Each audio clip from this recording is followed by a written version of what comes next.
Well, good morning, everybody. And let me begin with this first. My thoughts and prayers go out and are with the victims of the anti-Semitic terrorist attack in Boulder, Colorado recently. The Jewish people should absolutely not have to face this violence anywhere, let alone in the United States of America. Recently, 2 young people were shot and killed in our nation's capital in an anti-Semitic attack. And if that wasn't enough, Holocaust survivors are now actually being burned alive.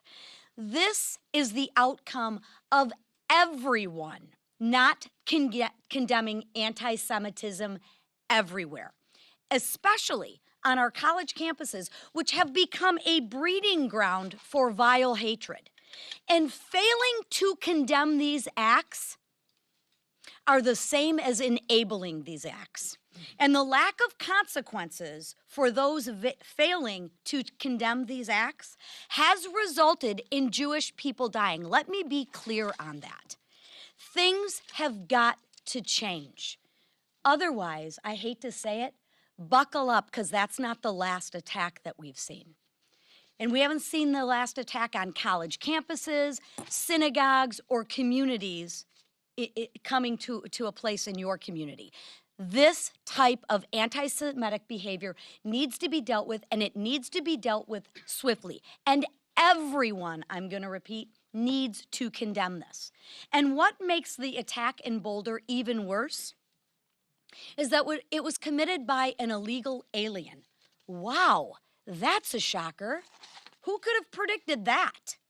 And I hate to say it, he might not be the only one plotting an attack. Why? Because under Biden, he let in tens of millions of illegal aliens. So the risk is even greater.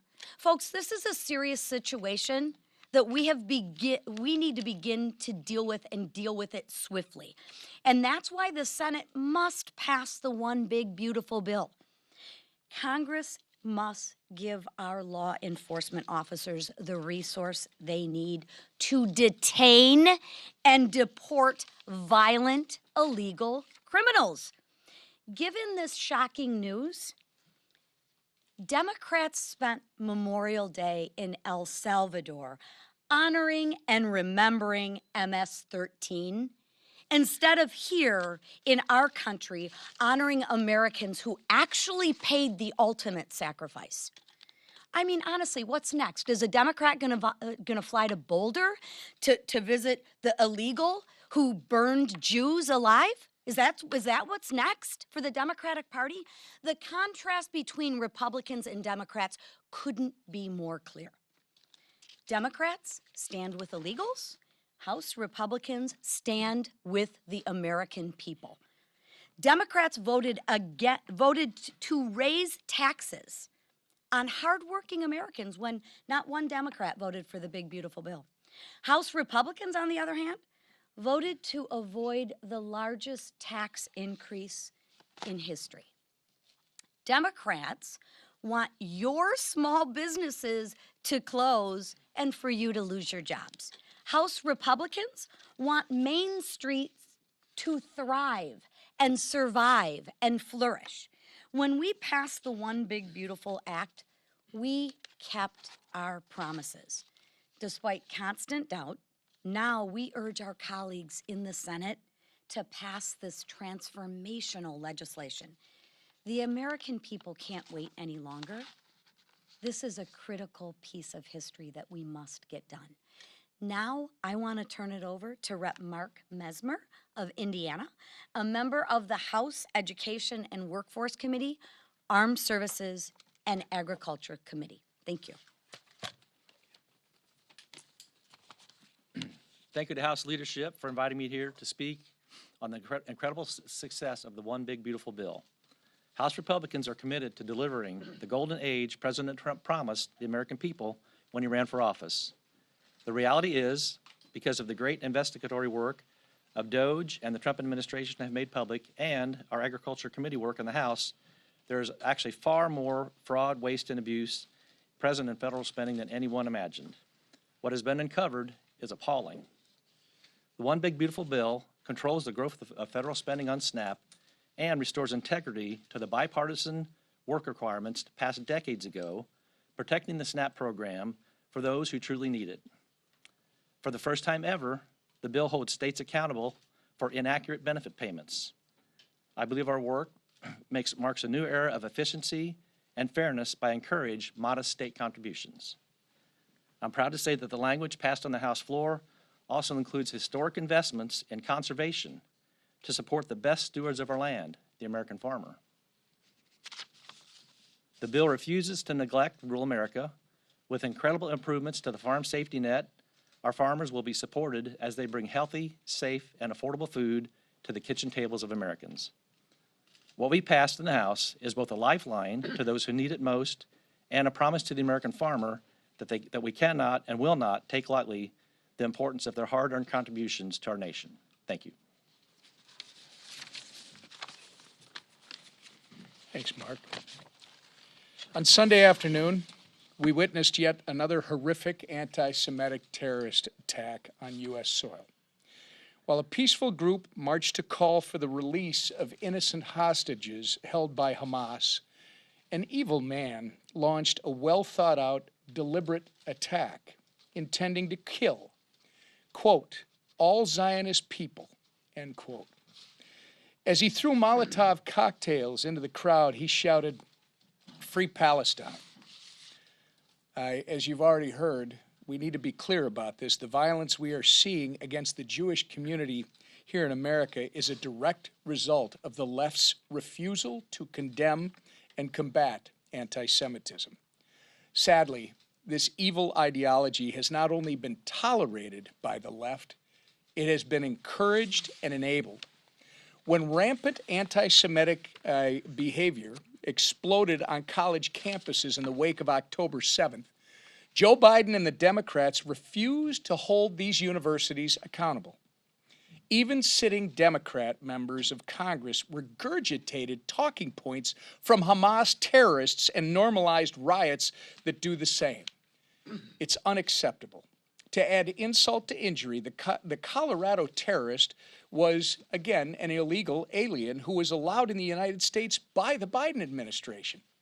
For 4 years, Joe Biden and the Democrats' failed open border policies welcomed unknown members of potential terrorists into our nation, setting the stage for scenarios like the one that we saw this week. By letting millions of unvetted illegal aliens into our communities, the Biden administration left a national security mess, and the Trump administration is racing to clean it up. Border security and deportation efforts are urgent. Lives are at stake. Our One Big Beautiful bill strengthens these efforts by providing additional funding for more deportations, more Border Patrol agents, and more border wall. We're going to continue to work with the Senate to get this done for the American people. And as we've said every week since we started this march, failure is not an option. The safety of our communities depends on it. With that, I turn it over to our leader. Thank you, Whip.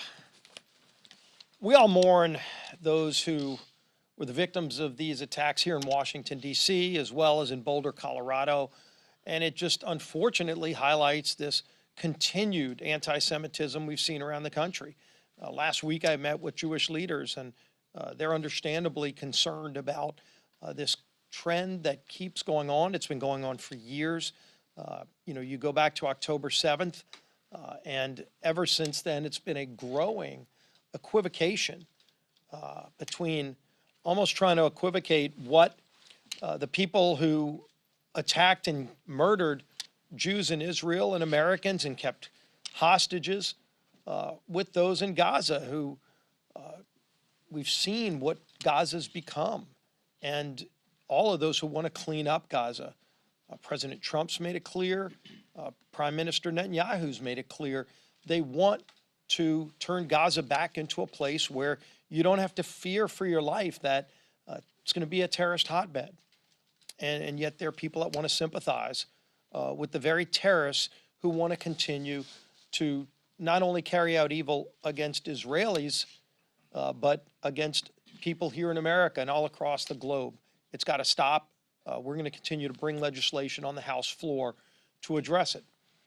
Now, do want to talk about the one big beautiful bill. This House came together in a way that maybe surprised some people here in Washington.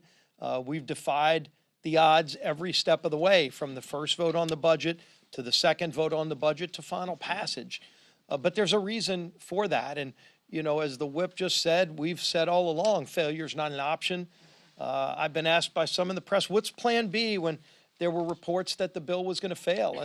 And we were very clear, and it wasn't just a talking point. We said there is no plan B. The American economy, the voters of this country demanded that Congress deliver on the promises that President Trump made to get this country turned around. And what we do in this bill delivers on so many different fronts to help grow America's economy, to create jobs, to put more money in the pockets of hardworking families. That's been the focus of this bill from the very beginning. And I think there's some people that start reading too many Congressional Budget Office reports and ignore the lessons of history. And there's an old saying that if you ignore the lessons of history, you're doomed to repeat it.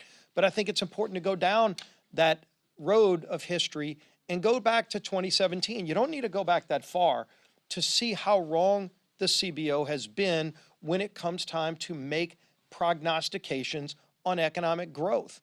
They've always been wrong, and they've always ignored what tax cuts will do to grow the American economy. In 2017, when we started this process, when President Trump came in and said, we're going to make America competitive again, we were at a 35% corporate rate, and we were losing jobs all across the globe. Every month you'd see a great American company move to a foreign country, and they would take the jobs along with them. Millions of jobs were leaving America. They were called inversions. You don't maybe know that term as well anymore because we haven't had an inversion since we passed TCJA in 2017. But if you go back, look at what CBO said about that bill. They said it would cost a decrease in revenue to the tune of $1.5 trillion. $1.5 trillion.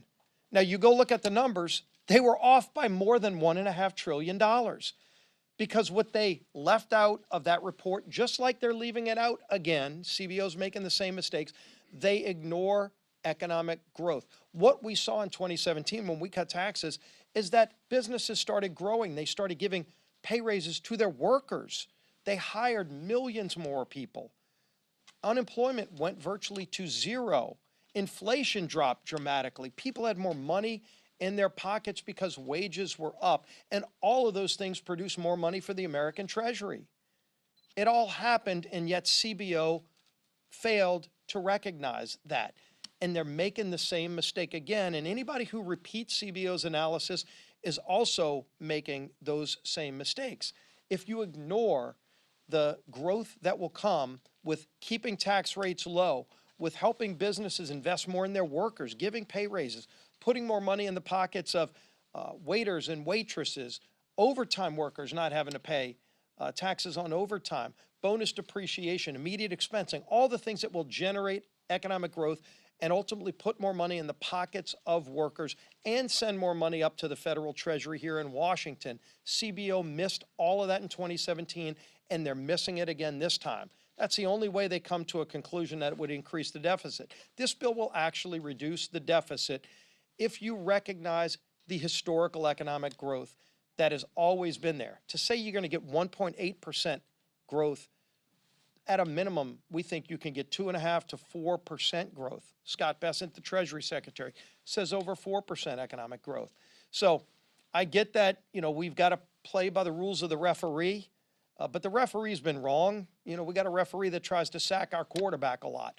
And yet we still manage to play by those rules and deliver for the American people. Because when this bill is passed and signed into law, hopefully by July 4th, when the Senate does their work, you're going to see economic growth in this country like we haven't seen in generations, meaning more pay in the pockets of workers, and you're going to see more Treasury money coming in because of the growth in the American economy. It's happened before and it will happen again. We just need to keep moving forward, and the Senate's got the bill now, and I'm confident they're going to move it on and ultimately back to us to the president's desk.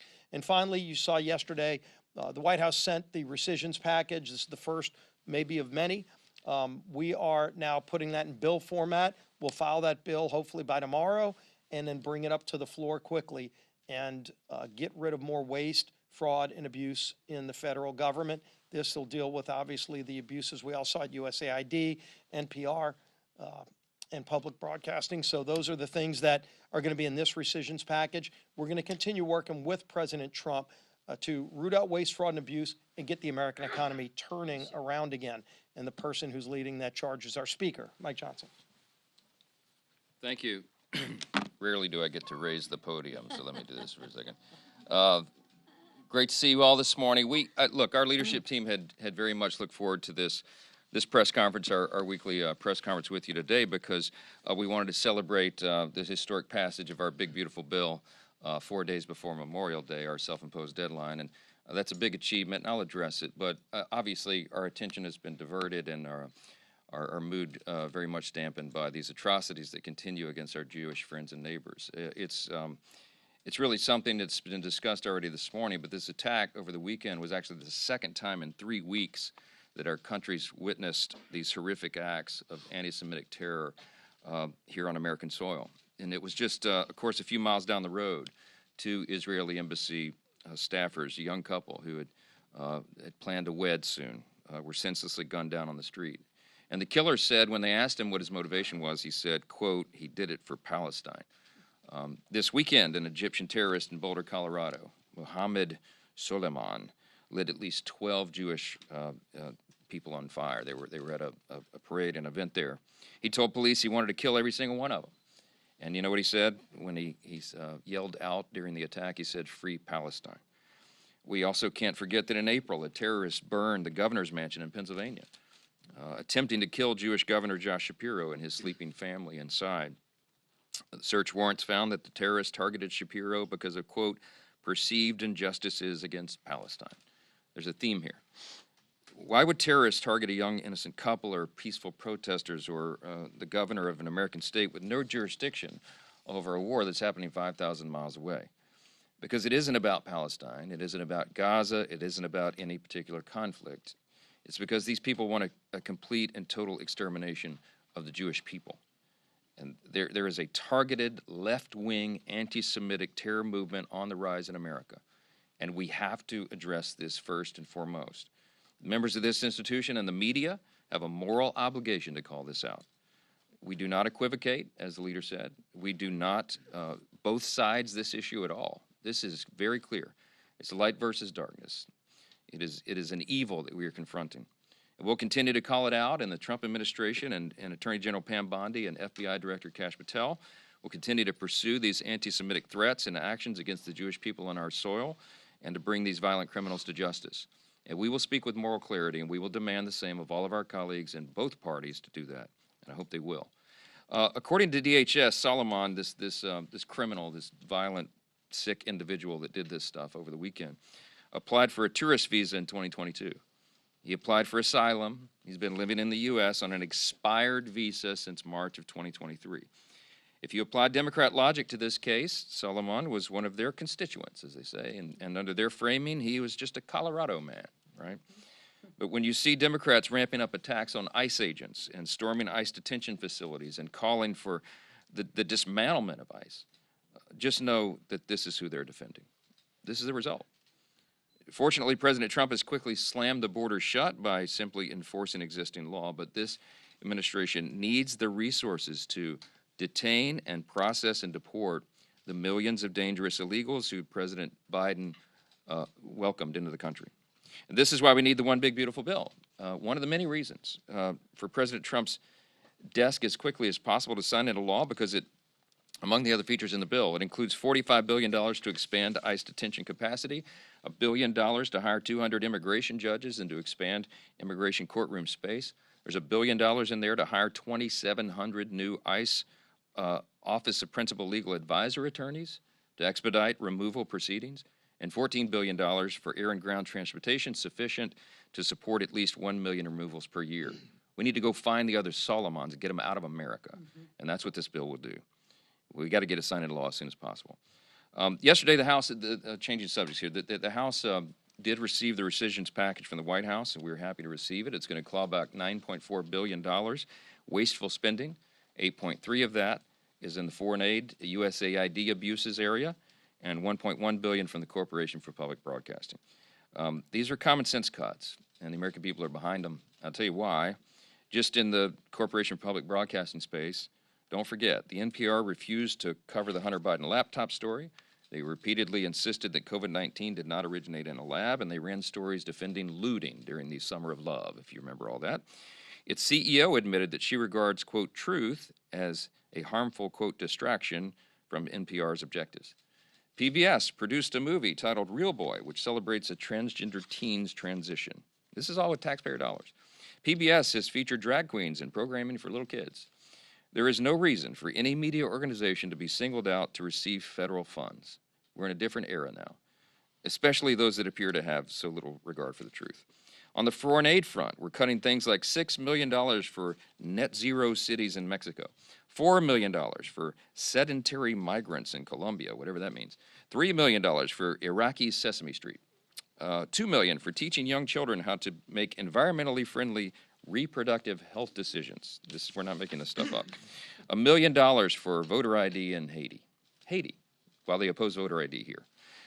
This rescissions package is the manifestation of the DOGE effort, which has transformed the way American people view government, and it's going to ultimately ensure greater accountability in government going forward. In addition to codifying the work of Elon Musk and DOGE this week, the House will continue to codify the president's executive orders. We've got 3 of those on the floor this week. The list real quick, Representative Beth Van Dyne's American Entrepreneurs Act ensures taxpayer-funded loans go only to Americans, codifying President Trump's executive order to end taxpayer-subsidized open borders. Representative Brad Finstad's Save SBA from Sanctuary Cities Act moves SBA offices out of sanctuary cities and into non-sanctuary municipalities, and it will codify President Trump's executive order to protect American communities from criminal aliens. And the last one this week is Representative Rob Bresnahan's CEASE Act, which aligns with recent action taken by the Small Business Administration to restore oversight capabilities to the SBA by limiting the number of for-profit small business lending companies. These are common sense provisions. They deserve to be signed into law, and this is a continuing series of things that we've signed into law, executive orders. There are many more to come, and you'll see the House continue that effort in earnest this week. Let me take a few questions. I can guess what they'll be. Chad. How can you explain the fact that Republicans voted for this interim spending bill back in March, greenlighting this money, and 2-3 months later, then you want to take back that money? That seems inconsistent. Well, if you're talking about, for example, this USAID money and this kind of stuff, That was approved in the CR back in. Yeah, it was. And here's the point. It's a critical point. When I met with Elon in his office back in early February, he had just gotten into it. They were just uncovering the USAID abuses. And they went after USAID first for their review, their audits, because USAID screamed the loudest, opposed the loudest of this accountability measure. And so they effectively put, the scrutiny target on their own backs. And Elon and I were in his office late one night. We were talking about this, and I said he had finished USAID. They were just starting on Social Security, and he was finding all these abuses. And we were talking, and he and I were getting increasingly excited together about this new era of accountability. And it occurred to me we were excited for different reasons. And I said, Elon, you're excited because you're looking at this as a data analyst and a scientist, and I'm looking at it as a constitutional law attorney and a legislator and his novice historian, right? But this is about more than saving money. This is about restoring the framers' original vision for the Constitution. The framers of our magnificent form of government, our matchless Constitution, what they envisioned, and in fact what they designed, was a small, lean federal government. They wanted most of the power reserved for the states, for the people at a local level, the closer to the people, because there's more accountability and efficiency. And so the DOGE effort overall, what it does is it restores the framers' vision, because what Elon was able to do, what he's been able to do, what DOGE is able to do, its lasting legacy, is they cracked the code. They got inside the belly of the beast. He was inside the bureaucracy of the agencies with his algorithms, crawling, finding all the irregularities and the abuses. He did something we had never been able to do before, Chad, not as long as I've been in Congress in 9 years, and not for decades. I told Elon that night, I said, you're doing something that we were not capable of doing. We've tried to perform our oversight responsibility, but Congress has not been able to get the things to uncover the abuses that you found. We didn't know we were funding transgender operas in Peru, obviously, right?